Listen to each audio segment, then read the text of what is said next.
Okay, with the recent warm temps, it feels almost like spring. Now you can enjoy the beautiful sights of spring, sort of, at the Botanic Gardens. John Stewart joins us with more on the Winter Fire Colors Flower Show. Thank you so much for joining us this morning. Thank you for having me. So first of all, tell me about the flowers that are on display. It's at the Botanic Gardens, correct? It's at the Botanic Garden in the conservatory. This time of year, it's obviously too cold to do a whole lot of gardening outside in New Mexico. So we do a show during January, February, and March inside the conservatory, add some color to the conservatory, give our visitors something to see while they're there. What can they expect to see? What different type of flowers? Well, these are cyclamens here that I brought in. We also have primroses in the conservatory.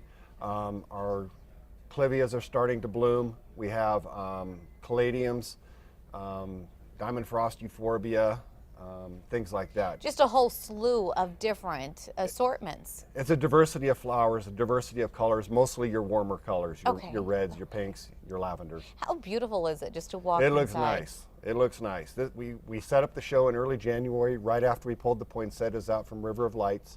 And this will go until the flowers are no more towards the end of February. Now, you did mention, obviously, it typically is too cold. It's been warm recently, but it typically is too cold to be planting anything outside. Yes.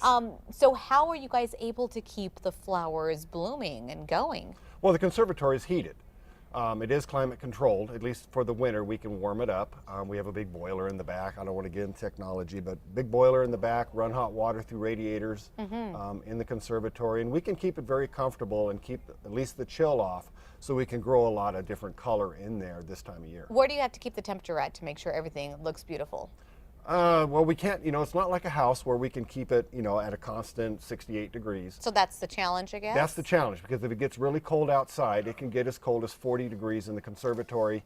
To answer your question, the thermostat is set at about 60 right now. Okay. So that's pretty good. That's pretty decent. We try to keep it there. We're not very successful, especially during River of Lights when the doors are opening and closing at night. That's true.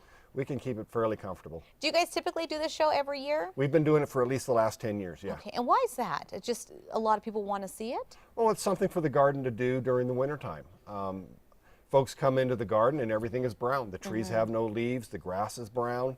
And so this gets some color that folks can enjoy, in the conservatory. They can also go in there and warm up if it's a cold day. And so they can go in, sit. We get a lot of people who come into the conservatory and just park on a bench. And just enjoy it. They pull out their smartphones and they do their thing on the smartphones, or they'll bring a book. That's true. So tell me, you guys don't grow these here, though. They're shipped in from elsewhere. This is one of the crops we do not grow. During River of Lights, we do grow our own poinsettias, but these we actually acquired through a horticulture broker who acquires them from greenhouses throughout the Southwest. We just tell him we want, these colors of flowers, and then he gets them to us. And it's really nice, this time of year, like as you mentioned, outside, you really don't have this vibrant color. No, anywhere. we don't. Although I will admit the garden is starting to green up. We are starting to bloom. It's pretty minor, but the things are starting to come up. Snowdrops are up. The crocus are starting to come up. The helleborus is starting to bloom. So we're getting there, but it'll be April or so before we really look nice. So in the meantime, come and enjoy this beautiful show. So where can they go? The Botanic Gardens? The Botanic Gardens, they're on Central and the river. And what times are you guys open? We're open 9 to 5, but the last admission's at 4:30. Okay. And is that Monday through Sunday? Every day. Or every single day? Every day. The only days we close are Thanksgiving, Christmas, and New Year's. Okay. So every day they can come down and enjoy us. Yeah, come out and enjoy this. They're beautiful. Thank you so much for joining us this morning. Yeah, you bet. If you want more information on the Winter Fire Colors Show, go to our website, krqa.com. We'll have a link there for you. We'll be right back.